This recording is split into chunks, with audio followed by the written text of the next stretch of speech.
Timothy Leary grew up in Boston, Massachusetts. Is that where you grew up? I spent my first 18 years in a very small town in western Massachusetts. College? Where? I went to about 7 colleges. Actually, I was expelled from several of them. I went to West Point for 2 years. I went to a Jesuit school. I got my master's degree from Washington State University in Pullman. Right.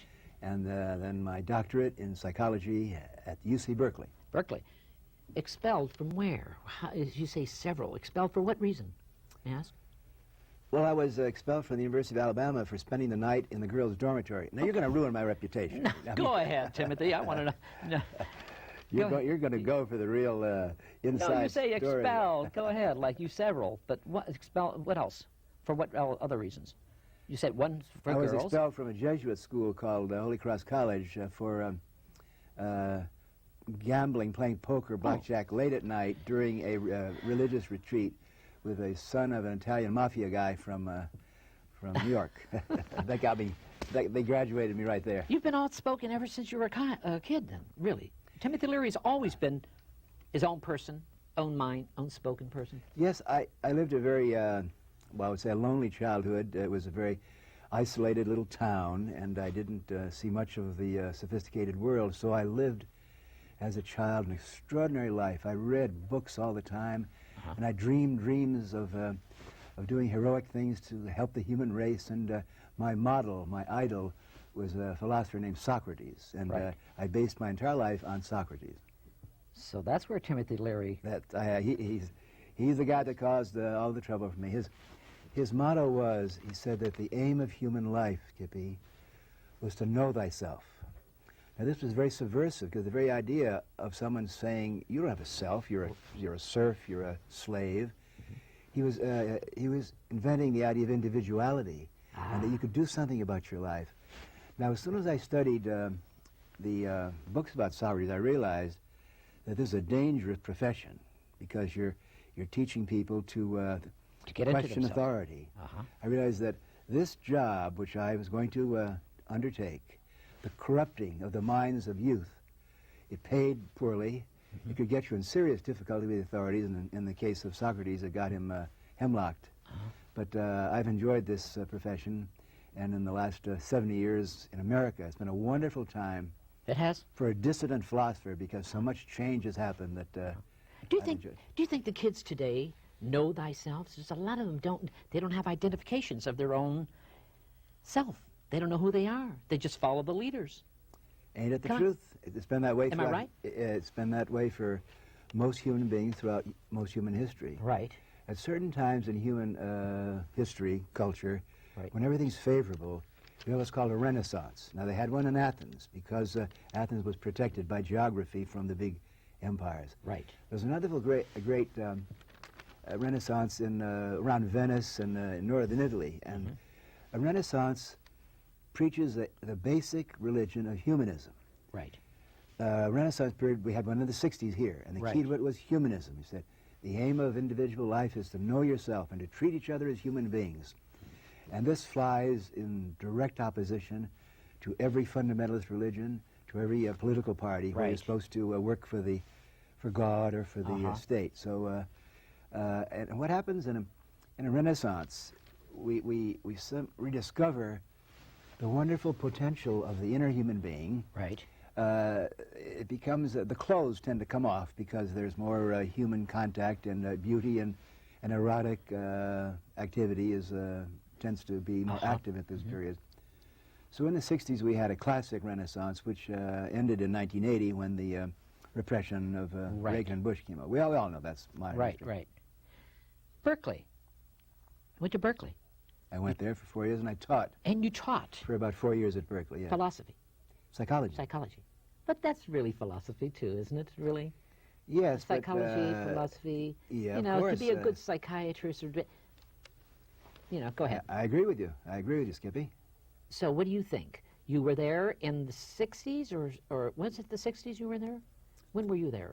No, I was a graduate student at Berkeley from 1946. 40s, really? To 50. Okay. And I taught around Berkeley and did research there as a faculty member and a researcher for about 9 years. I left Berkeley basically to go to Harvard in 1959. You went to Harvard. For how long? As a teacher. As a faculty member. Faculty member. When did this all begin for Timothy Leary, this creating of LSD? When did all of that started? Well, I didn't create LSD. Well, you did something about it. They all yes, think you are the creator, but you're not. I know you're not. An experimenter. I don't know anything about chemistry at all. Yeah, but I'm now involved in computers, and I can hardly turn my own computer on. I try to use these tools as ways of increasing intelligence and getting to operate your mind and your brain. To be intelligent, to know thyself, you have to learn how to operate your mind and your brain. And there's we don't use it enough. People use it just this much. Yeah. And there's a lot there. Tell me more about that. Well, of course, most schools do not teach young people to think for themselves. The idea is most schools indoctrinate to train you to play your part in a factory society, or you're going to be a lawyer and you'll be a doctor, and you've got to be a crook, because the cops, we have to have cops and crooks. So there are all these roles that are being taught in schools. But rarely, there are a lot of good teachers out there, and I'm sure... Are there really, Timothy? There are many teachers out there, particularly now, people that went through the 60s when thinking for yourself was popular and almost authorized. Yes. There are a lot of good teachers out there that are doing their best to encourage and stimulate their students to think for themselves. But there's 60s kids that are now... That's what I have always thought for myself ever since I was a kid. That's why I always liked you. I'm an individual. I'm me. There ain't nobody like Skippy Lowe. No, but I'm just saying, Timothy, I've always been me. That's why I've always liked you, Skippy. Did you? Is that right? So tell me more about the LSD. What happened there? You started something there with that creation. A lot of pot and everything else. I didn't start anything. The use of certain botanical, vegetable substances was psychotropic to activate the brain. That's been going on for thousands of years. It has been. Socrates and that whole group of Plato and the Eleusinian mysteries, they were using marijuana, hashish, and opium. The use of drugs or vegetables to activate your brain, to open up new circuits of your brain, that's called shamanism. And many say that most of the religions and much of the philosophy has come from groups. Like the group around Socrates. Socrates, yes. At Harvard University, for example, there's been a long tradition, honorable tradition, really, of the use of psychedelic drugs. At Harvard? Ralph Waldo Emerson started what was called American Transcendentalism, flying in the face of the Puritan ethic in Boston. Emerson was banned from Harvard and Boston for about 30 years, longer than I was. Really? Yeah, and then at the same time, there was an active use of psychoactive drugs by British poets. Then William James, who founded the psychology department at Harvard, wrote a book called The Varieties of Religious Experience, in which he talked about his experiences with hashish and nitrous oxide. Right. So when I went there, I was joining a long club of honorable and very distinguished philosophers who believed in transcendence, or basically they were humanists, as opposed to the engineer tradition of MIT or the puritanical fundamentalist tradition of Christianity. Right. But in 1970, 5 years, they gave you 5 years prison for a little abuse of marijuana. I didn't. Is it just for little marijuana? 5 years. Well, they said you for it was more than 5. It was? I was sentenced to both federal and state prison for, could have totaled 30 years. 30, but you didn't spend 30 years. Well, I escaped after 9 months. You did? You didn't know that? Yeah. No, I didn't know. What do you mean you escaped? I trained very carefully, and I climbed a wire and climbed a wall, and I was met by a guerrilla outlaw group, and I got political asylum in Algeria. And how long were you in Algeria? About 9 months. I was there with the Black Panthers, and then I went to Switzerland. With the Black Panthers? You haven't read my book, have you? Not really. No, I haven't. Not your book. I've written several unauthorized autobiographies. Right. I'm not too familiar with your book. Yeah, so I've got one called Flashbacks. You can get it in the bookstores right now. It's got the whole sordid story there, and that's being made into a movie now by Interscope. A brilliant young man named Bima Stagg, who's writing a script about my life. So tell me more about being with the Black Panther in Algeria, and then from there you went to, back to prison? Did you go back to prison? I had to escape from, actually, Algeria, because Algeria was a socialist fundamentalist Islamic country, and that's no barrel of laughs. No, I know it isn't. Communism and Islamic fundamentalism. Right. I literally had to escape. I spent some time in Switzerland, and then I was captured by the DEA. Where, in Switzerland? No, in Afghanistan, at the airport, and brought back, and I did about 3.5. Altogether, I did 4.5 years in prison for the possession of 2 roaches of marijuana. 4.5 years. Mm-hmm. So it really turned your life around, didn't it? From a professor in Harvard and running, escaping. What did you do the 4.5 years in prison, Timothy Leary? What did Timothy Leary actually thought about? What did you do? Well, I tell you, I used that time wisely. I enjoyed it. Now, I'm not advocating... Did you enjoy it? I'm not advocating prison, boys and girls, but I found it interesting and an educational experience for me to be a psychologist at the very bottom of the prison system, because after I escaped, they were really angry at me, and they put me at the bottom, and I got a view of society. You know, when you get down to the bottom, you really see how the police state operates. Also, I love being in prison because I didn't have to pay the rent. I didn't have to answer the telephone. I didn't have to produce erections, you know, on a regular basis. It's just a joke. Right, I know. And when I was in solitary confinement, I liked that best because, you know why? Why? My roommate was a very funny guy, kept me entertained all the time. Was he? Yeah. Is he still there, or is he out now? That's me, my mirror. Your roommate. Yeah. Oh, you. I see your mirror. Okay, That's the your joke. mirror. I That's the know joke. the mirror. You're a funny man. You know that? Thank you. You're actually doing a stand-up comedy too, kind of a No, I thing. don't do stand-up. Well, I give my college lecture, but I give it in it's funny. comedy, in comedy flair. No, No?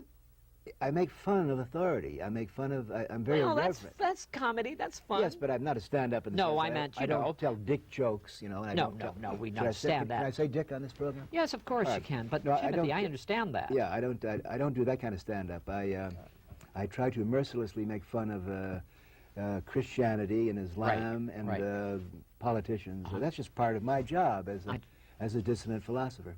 What happened after you got out of prison, the day you arrived out of prison? First of all, what prison were you in? At which one? I was in 49 jails and prisons in four continents, so they moved me around a lot, yeah. They really I came moved you after around. my release. I was released from California when Jerry Brown became governor, and I was released from federal prison after Reagan was thrown out. Right. I'm sorry, Nixon, 1976. And when I came to Hollywood, and I've been involved in communication and computers and electronics and... Immediately, is this what ran through your mind in jail? Were you preparing for this when you got out? The computers? Yes, I'm a great follower of a man named Marshall McLuhan, who wrote those wonderful books about communication. And he said that if you want to change a culture, if you want to change yourself, if you want to change religion, change the medium, the mode of communication. And he said that Gutenberg created Protestantism when he had the mass assemble book that everybody could read. And now the new form of communication is electronic. So I'm a fanatic about electronics. My brain... Electronic brain you're into. Aren't you in electronic brains experiments right now you're into? Yes, that's right, yeah. Tell me about that. Well, maybe we should... I don't give lectures anymore, and okay. The next you don't? The next two Monday nights at EZTV. EZT on Santa Monica Boulevard. Santa Monica Boulevard, right? I know it. La Yes, Cienega. off the La Cienega, right. And it's in Santa Monica Boulevard between La Cienega and San Vicente. That's in West Hollywood. We're having a wonderful time because we're each Monday night we invite geniuses, wizards in this new field of electronic multimedia. And we're learning how to produce trance states by using computer-generated images and electronic patterns. Matter of fact, why don't we put on this little tape now to show you? You have a tape right now you and brought. This is a commercial, like a commercial you see on TV, and we're at the message from the product. Right. The message from the sponsor is, learn how to use your eyeballs and operate your brain. So let's run the tape. Use your eyeballs and... Yeah, learn I how like to that. use your eyeballs. Yeah. Interesting. Let's see it. Okay. What is that about? See, the eye, that's going to, in a dark room, this could, indeed, when we do it in a dark room at EZTV, it produces a mild trance state. And then my voice comes over it, and I'm saying, the eyes are the windows of your brain. Who controls your eyes, controls and programs your brain. Right. And all eyes love to be illuminated. Eyes love dazzle, eyes love diamonds, glitter. Eyes today and brains love electrons. Who controls your screen controls your brain. We're developing methods where the individual, the kid in the third world, or the kid in the inner city school, learns how to control what's on her screen. Operate your brain. Program your own brain.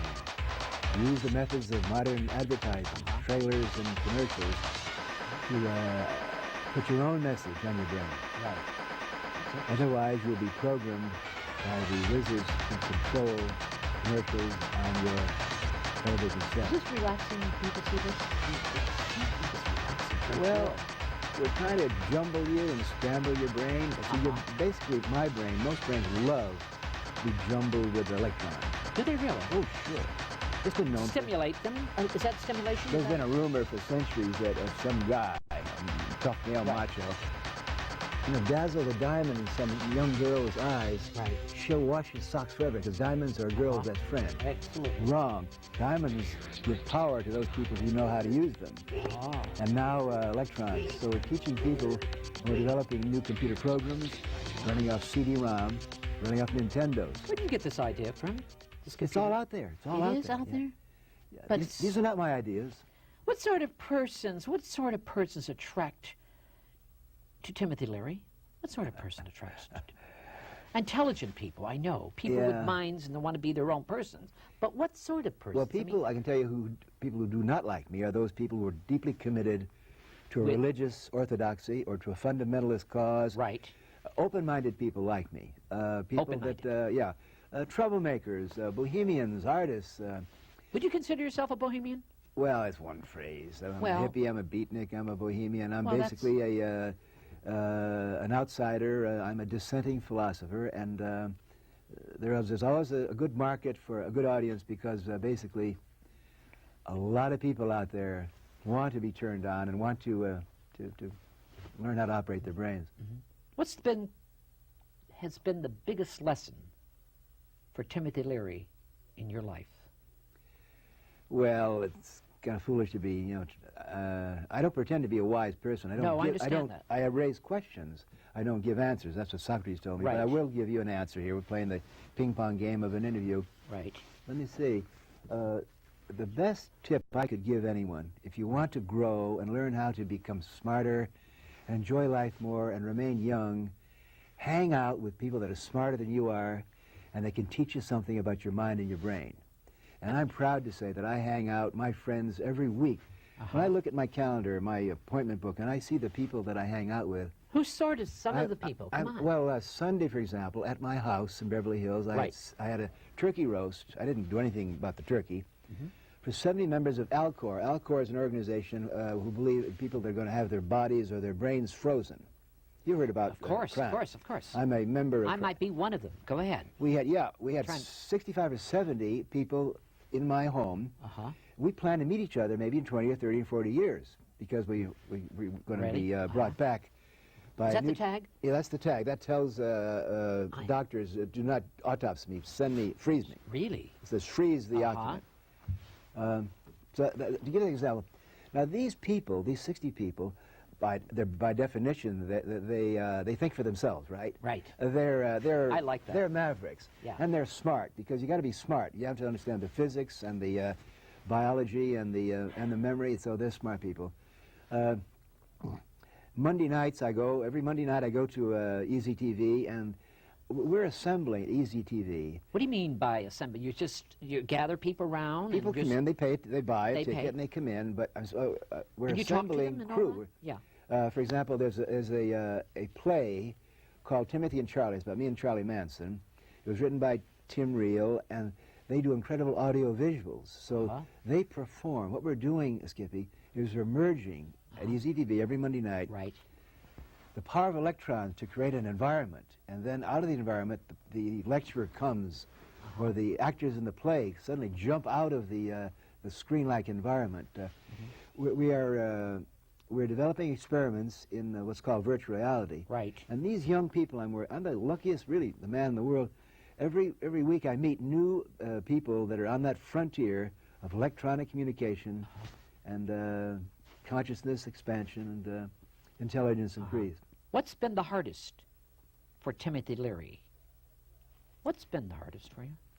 Well, I suffer, as we all do, about the incredible poverty and hunger and violence and military power. I mean, just when you read the Hindus are fighting the Muslims, right. and the Catholics are fighting the Protestants in Belfast. The stupidity and the ignorance and the control of the military and the religious people, that pains me very much, and as I think it does most of us out there. You're very concerned, aren't you, Timothy? You've been concerned. I'm looking at you right now. You're very concerned what's out there. But are we doing the right thing right now with our military forces? Who's we? Well, the military force is keep me going out of to, that, yeah. you don't want to be in that. Okay, military forces, the Americas. Are we doing the right thing to I know we should help them. It's a terrible thing. See, I'm not an expert on that, but basically I think, I don't like the idea of having military people doing that because it's glorifying military. Absolutely. And anything that glorifies the military, you're going to pay for that. Right. You're going to pay for that in your budget. You're going to pay for that in bloodshed. So I've been to West Point. Skippy, I was actually born at West Point. Were you really My West father Point? was an Army officer.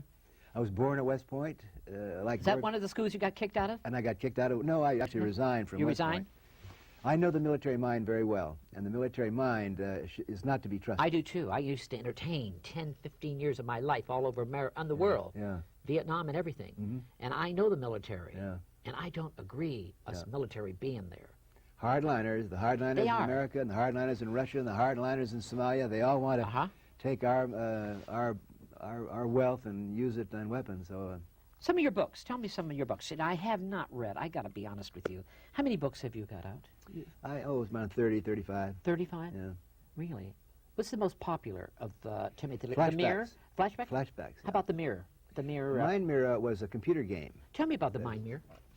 Well, I've been working for the last 10 years on programs that allow the person to turn the computer screen into like a mind phone. Right. And to put your thoughts there. 5 or 6 years ago, you could only do this with words, alphanumerics, but now you can use CD-ROM and graphics. So these new image processors and computers are tools to learn how to operate your brain and how to communicate more clearly and become smarter. Timothy Leary, married? You have children? At the present time, I've been married 7.5 times. 7.5 times? 7 3/4 times. And I have an addiction problem, Skippy. I'm addicted to started to I'm women. addicted to marriage. I just Are you love really? being married. Okay, you Like and Mickey Rooney. Mickey Rooney did too. Yeah, and the first 2 or 3, 4 years it's wonderful, but then you realize that you're dependent on it, and that and then so I have. I'm proud to say that I have been lucky enough to have as my living companions some of the smartest, most beautiful women in the world, and every good thing that has come from me I owe to my Barbara. Her name is Barbara? Barbara. Yeah, I met her in Rome years ago. She used to live in Rome. She was an actress and a model there, yeah. She was. Yeah, Right. that's I right, didn't know that at the time, but beautiful lady, very bright. Very intelligent, yeah, and elegant. You like to be around intelligent, brilliant people. Do you ever be around dumb people sometimes, Timothy? Don't look at me now. Have you ever been around people? Well, How do you around. handle that? How do yes, I try to leave a trail of fun and joy. Yeah, we all, as we go through life, you meet a lot of people that are not necessarily brain surgeons, but I try in any interaction to leave a little trail of sunshine or, a little joke or something, because I basically believe in humanity.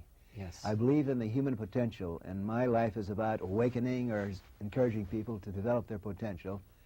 And it's a Do you write profession. all night, Timothy, at night? It I seems tend to like be you're a writer. I'm a late night person. Yeah, it seems like it to me.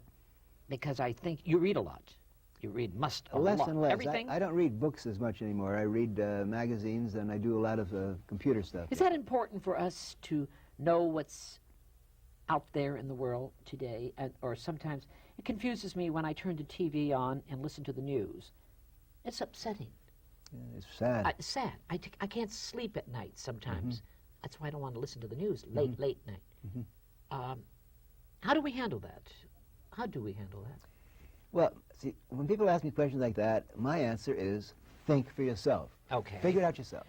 Think for yourself, because I each don't want to person listen is to different. it. Oh, I see. I see. I see. And you have to experiment with yourself and listen to other people's ideas, but you have to do it yourself. I see. Think for yourself. Timothy Leary, what makes Timothy Leary happy?